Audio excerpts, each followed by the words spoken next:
রাসূলুল্লাহ সাল্লাল্লাহু আলাইহি ওয়াসাল্লাম বলেছেন, প্রত্যেক মানুষই ভুল করে, কিন্তু ভুল করা মানুষের মধ্যে তারাই ভালো যারা আল্লাহর কাছে ক্ষমা চায়। তিরমিজি শরীফ।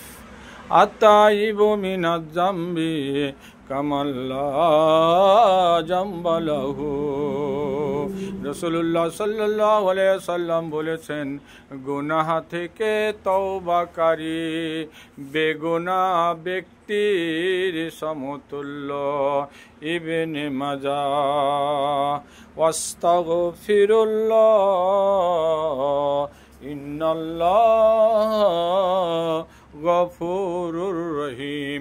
সূরা মুজাম্মিল 29 পারা 20 নম্বর আয়াতের মধ্যে আল্লাহ তাআলা বলেছেন, তোমরা আল্লাহর কাছে ক্ষমা চাও, নিশ্চয় আল্লাহ ক্ষমাশীল